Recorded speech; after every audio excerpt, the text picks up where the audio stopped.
Okay. All right. What's up, everybody? Good morning. Welcome to a Tuesday edition of Morning Scone, presented by Brock, the Batters Rugby Clinic. Hoodco Roofing, hoodcoroofing.com. Restored Motions, restoredmotions.com. And ProCharge EV, ProChargeEV.com. All right. Dive into it, y'all. Appreciate y'all for being here. Hope everybody's Tuesday's off to a great start. A lot of people have the short week or off this week for the holiday. Appreciate y'all for jumping aboard. So a couple things here, and then we'll get to your questions, comments, etc. See out there in the description, Derek Carr still in the concussion protocol. So it's a little concerning, man. That's lingered more than a week. Obviously, the injury was sustained against Minnesota 2 Sundays ago.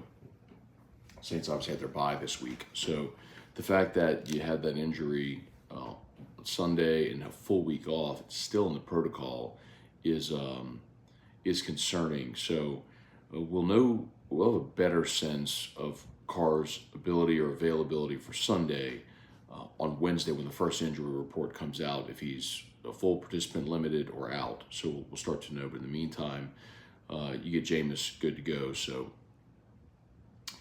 Jameis has started 10 games in his career against Atlanta, obviously being in Houston or being in Tampa, and then last year, week 1, when Jameis was the starter, they played the Falcons in the Dome, and the Saints won that. Incidentally, Jameis 5-5 in his career in 10 games starting against the Falcons. So an opponent he knows and knows well if Jameis has to go, and I don't know that you're any worse for the wear starting Jameis than you are for starting Derek Carr. So we'll see. The other news. Michael Thomas and Marshawn Lattimore both injured. Thomas hurt his knee, Lattimore hurt his ankle in that game against Minnesota, and Allen said on Monday that both are expected to miss some time. Maybe not necessarily candidate to go on IR, which would mean you're guaranteed to miss at least 4 weeks, but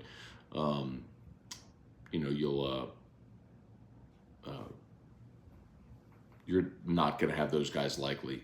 Saints had Marquez Callaway back around the building on Monday, so we'll wait for some official transaction wire from the NFL to see if the Saints sign into the practice squad, the active roster, whatever happens. So Saints looks like they'll be certainly shorthanded with Thomas and Lattimore. We'll see about Derek Carr as they head toward Atlanta. Are y'all LSU getting ready for Texas A&M this weekend, 11 a.m. Saturday in Tiger Stadium? All the Jaden Daniels hype continuing. Maintaining his lead over Bo Nix and the Heisman odds, which is really cool to see. And I know everyone's probably going to ask about Angel Reese and women's basketball. So Angel Reese didn't play again last night. LSU blew out somebody that probably had no business playing, but Texas Southern, whatever. But anyway, I think I know what's going on with Angel Reese. Not confident enough that anything I would say it on air, but I just don't think it's a big deal. I think, honestly, Kim Mulkey's doing her more of a disservice by not playing her and not talking about it. It's just creating more of a desire for people to know when you tell them that they can't know something. It just creates a greater desire for them to want to know. Anyway. All right. Let's say some good morning, y'all. Fire away, and we'll get rolling here. Kelly Gross, good morning. Oops. There we go. Wendell Norman, Cliff Nelson, good morning. Jerry G, Larry Gardner, Taylor Hudson, morning, Matt. We know E-Rock hates all things Thanksgiving food. What's your favorite side dish? So my family has done like a South Louisiana Cajun food, traditional like New Orleans style Thanksgiving. So we don't do like cranberry and stuffing and dressing and whatever. Like we fry turkey, and then we have like shrimp merlaton and oyster patties and eggplant bundles, and my mom does a homemade mac and cheese, which is awesome. I mean, that's the kind of stuff we do. Probably my Grammy's shrimp mirliton would be my favorite, as we used to call it as kids, the green stuff. Didn't even know what it was, just ate it because it was good. So, James McKinney, Jerry G, why so late? Why so late? What do you mean, why so late? I start at 7:30 every day. I might have been 7:35 today. Why so late? Cliff Nelson, Colby's birthday today. Headed to Houston. All right, Cliff, drive safe, man. Wish the birthday girl a happy birthday for us. Hope y'all have an awesome day celebrating. So for those that don't know, I met Cliff through his daughter, Colby. Colby was Cliff, is it what do you call like the student professor? I was speaking to a class at LSU, and she was like the professor's assistant or the student TA, is that right? Like a teacher's assistant, not a T. Anyway, you know what I'm talking about. Most of you, I think. I can't remember what the term is. Anyway, so I met Colby there, and she said, my dad listens to your show, fan of the show, all that stuff. Went to Catholic High, and so anyway, Colby and I took a picture. We were parking it, so we were walking back and took a picture, and I think Colby tweeted it, or maybe she sent it to me to tweet. Anyway, or she maybe sent it to Cliff and Cliff tweeted it, whatever. So we connected that way, and try to hire Colby at Guarantee, but she's off in law school doing awesome stuff. So anyway, tell her we said happy birthday, Cliff. Shane Danos, morning from Shane and Jamie from Iowa, not Iowa. Heading to Mississippi from Gatlinburg to end our trip. All right, Shane, y'all drive safely, man. Dane Bergeron, Jerry G, you had a long bye week. Why wait so long for the concussion? Oh, I thought you meant why so long, like why so late. I thought you meant here. You mean for Carr, sorry. No, so there was no media availability last week, right? So I think Dennis Allen had his Monday availability, but it was the bye week, so they were off. So we just didn't know. It's not that you wait long to be for the concussion protocol. Like you're just in the concussion protocol until you can pass all the phases to no longer be in the concussion protocol. It's not like maybe you're confused as to what that is. So it's essentially you have a baseline, and then when you have a concussion, there are certain things you have to be able to do, like tests you have to be able to pass. To be able to return to the field. That's just the protocol. So they call it the concussion protocol. So it's not like treatment to get better from it. It's the concussion protocol is a series of steps that you have to be able to pass to be able to return to the field. Jason H, good morning. Brett DeGrow. Morning, Matt. With a win Saturday and possibility of the Cotton Bowl. Probably not, Brett. I'll tell you what you kind of need to happen. It would be really great if Ole Miss lost to Mississippi State and Missouri lost to Arkansas. That would be super helpful because you've got basically you just need the teams ahead of you to lose, but in particular the SEC teams. Because you've got Bama and Georgia, which are locks to be in the playoffs / New Year's Six. And right now, Ole Miss, if they beat Mississippi State, they're a lock to be in the New Year's Six. And remember, Sugar and Rose this year are the semifinals. So the SEC representative wouldn't go there. Unless if it's playoff. Like if Georgia wins the SEC championship and they're undefeated number one, they would be in the college football playoff semifinal in the Sugar Bowl. But you could potentially play the ACC if the ACC champion isn't in the playoff.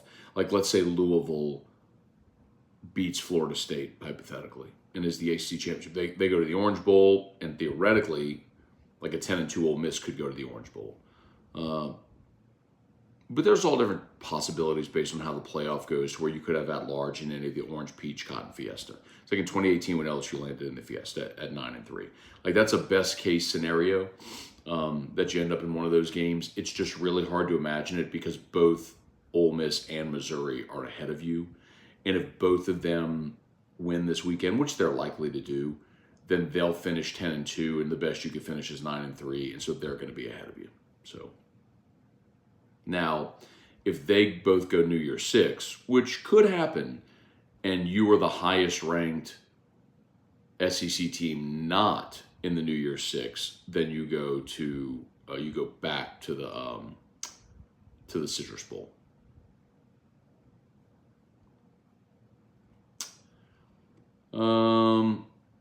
So anyway, long way of answering the question, Brett, but really what LSU needs to have happen is you need upsets ahead of you. In particular, you need Missouri and Ole Miss to lose. You're 14th right now. Missouri is 10th and Ole Miss is 12th. So there is a chance that if those two teams lose and you beat A&M, you could leapfrog them. Missouri in particular, because you have the head-to-head. Ole Miss beat you head-to-head, so that one's a little trickier. But that would be a pretty bad loss for either one of them if they lost to a team with a losing record. But both those teams have to go on the road.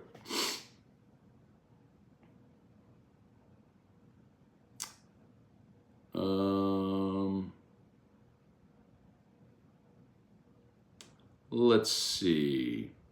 Jesse Brown, morning, Matt, with Lattimore, who is, I guess it's Lattimore out, who's going to fill his role. Thoughts on Ritter being announced or starter against the Saints? Yeah, Jesse. So, I mean, Adebo at one side and very likely Alontae Taylor at the other boundary corner. You just move Alontae Taylor from that slot nickel role outside. So then the question is, who do you put in there at that nickel spot? We saw Isaac Yiadom play really well early in the season whenever he had some injuries, so that's probably a guy you'd see more of. And thoughts on Ritter being announced as the starter again. I thought it was interesting because Arthur Smith, the Falcons coach, said, we have all the confidence in Dez. I'm like, no, you don't. If you did, you wouldn't have benched him to begin with.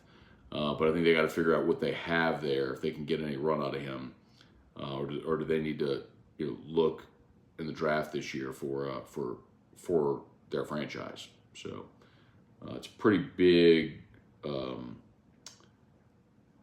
next 7 games for Atlanta and their future. Brandon Tilley, morning, Scone. Happy Thanksgiving to you and yours. Just wanted to comment that some of the worst officiating I've ever seen in a football game was this past Saturday, Louisville against Miami.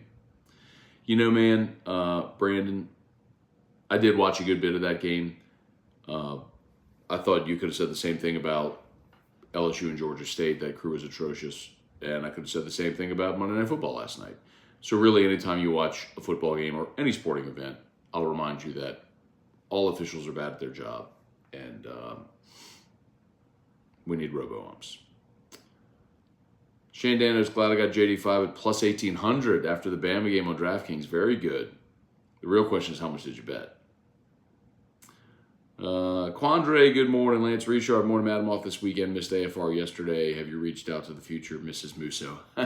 No, our promotions people will do that. I don't think she wants to hear from me.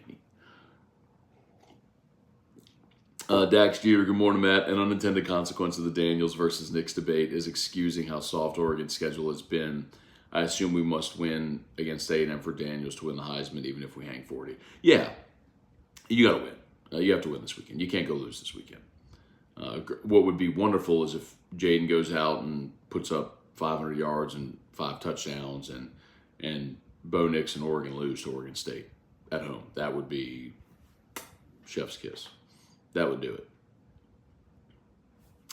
Let's see. Lowoski Watkins, morning, Matt. How strong you feel about Arch Manning may come to LSU? Not at all. Other than Deuce in Denver, who do you feel may leave LSU? Lowoski, it's a good question. It's a fair question. And I'm not trying to punt the question, man. There's just always things you don't expect once the portal window opens. Like, I know I keep bringing it up. I need to just remember this kid's name. It's a linebacker last year, transferred to Auburn. Demario Tolan. LSU loved Demario Tolan. He was a perfect inside backer, and they loved him. He would have been, him going to Auburn kind of necessitated going to get Omar Spates. Otherwise, I think Tolan and Penn would have been your starting inside backers, and I thought Perkins was moving inside. But anyway, They love DeMario Tolan. There was no reason for DeMario Tolan to leave. And then Auburn came with a pile of cash, and he left. He left LSU to go a team that won 10 games, won the West, beat Auburn, all that sort of stuff, where he would have been likely a starter, to go to Auburn where they just fired their coach and it was a disaster and they brought in a new coach and all. Anyway, the point is there wasn't anything circumstantially that would suggest it made sense for him to leave LSU for Auburn. Dude got broke off. Okay. No, I'm not mad at you. Go get your bag. But I guess that's all that to say, like, you just never know. Because when the portal window opens and there's tampering and there's all that sort of stuff, guys may leave. So,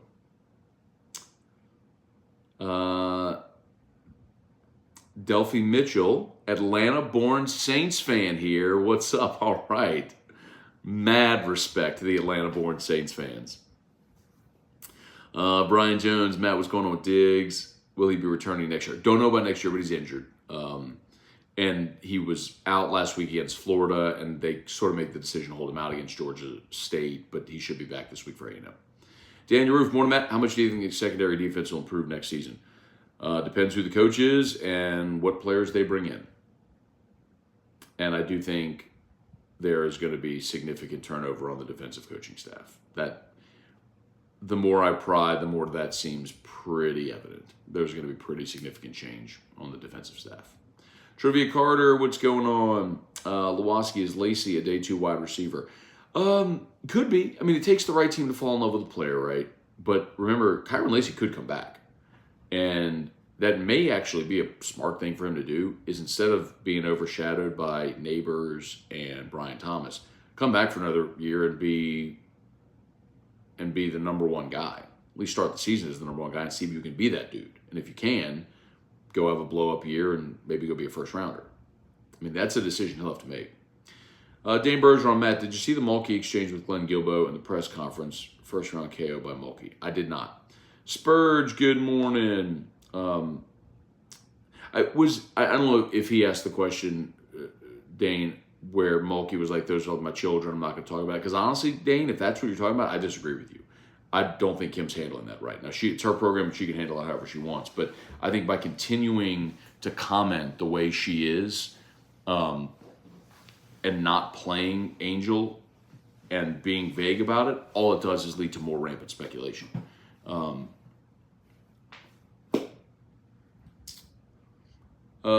Jerry G, with Thomas being out, will Callaway step in? Same with Lattimore. We got him step up. Yeah, so Yadam's the one I mentioned a bit ago. I don't think Callaway replaces Thomas, but if you need a receiver, you add a guy to your roster that knows your offense.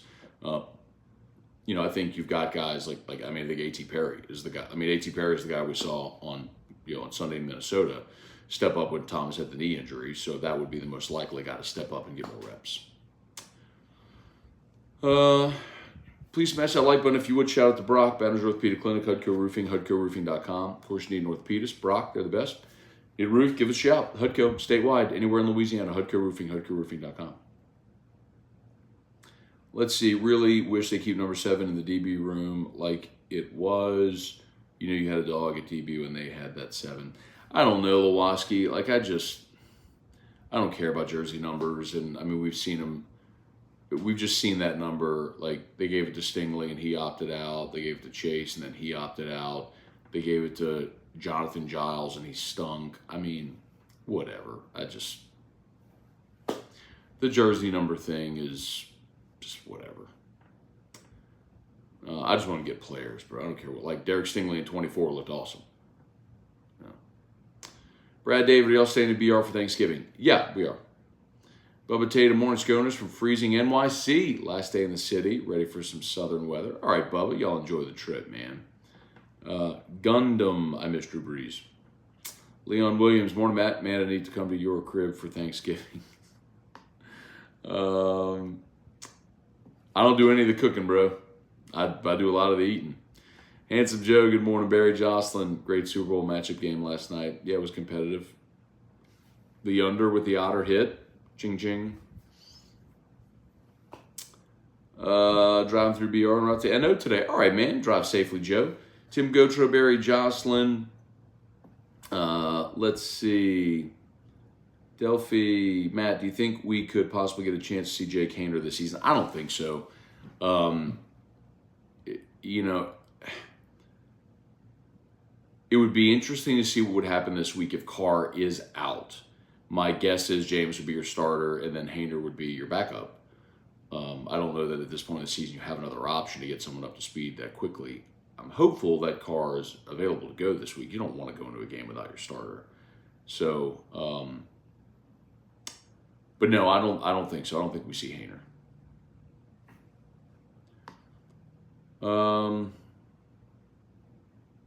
Brian Jones, any potential court DC names you've heard?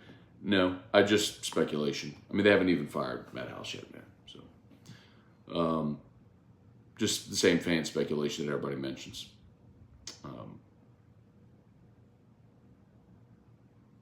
If they do in fact let Matt House go, which I assume they will, then you'll start to hear real legitimate things once phone calls start to be made and contacts had and like that. Then that's when things start to leak.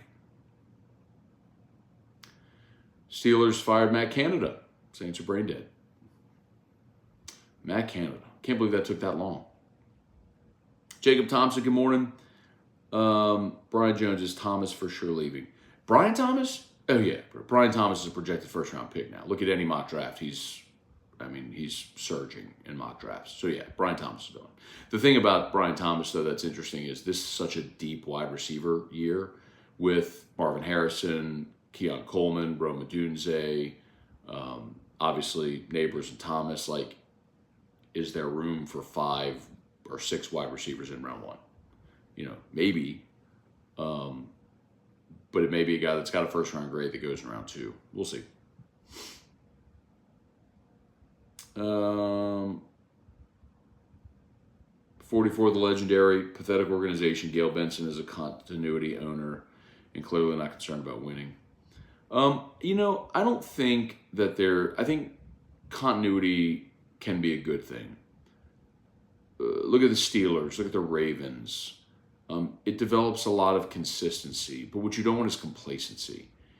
And I do think, the big difference between the teams I just mentioned and the Saints is that those teams hit on their coaching hires. The Ravens hit on John Harbaugh. The Steelers hit on Mike Tomlin. The Saints very clearly swung and missed on Dennis Allen. So how much longer do they let this go, I think will be interesting. All right. Might be just about done.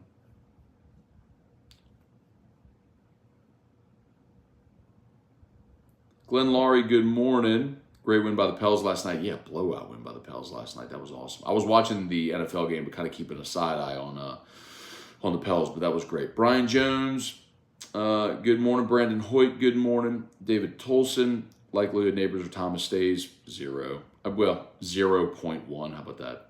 Lowell Cormier, good morning. Vernell Thomas, draft Jay Daniels. What's the odds Winston will start against the Falcons? Vernell, if Derek Carr clears protocol, which I assume he will, 2 weeks, right? Then he's going to start. But that's one of those things where it's not like they just allow you to go gut it out. There are standards that have to be met for you to clear concussion protocol, or you can't play. So it's worth keeping an eye on. Wesley Thompson, Matt, go back to the Ryan Clark interview when Jaden transferred. I remember him saying something like he had Heisman potential, but needed to be more consistent. Wesley actually clipped that and posted it, I think, last Sunday on Twitter. So if you're interested, I went and clipped that last week. If you're interested, you can find it. Bubba Smith, Ryan Amanda Guidry, Lowell Cormier, rumors on Texas A&M coach. Jeff Traylor from UTSA is one that's being rumored. I know they were interested in Dan Campbell, but he's not interested in them. He loves the school, obviously, but he's not going to go coach. But Dan Campbell from the Lions played at A&M. Boy, if they land on Jeff Traylor, that would blow me away. But we'll see. Charlie Cavell, Glenda Blanchard, Mark Vitanovich, good morning. All right, y'all, Jamie Leday, I got to get bouncing. Thank y'all so much for watching. As always, shout out to Brock, the Boundary Orthopedic Clinic, and Hudco Roofing, HudcoRoofing.com. Have a great day. I'm going to head up to Guarantee, get LSU Daily recorded, and then AFR3. So we'll see you. Peace.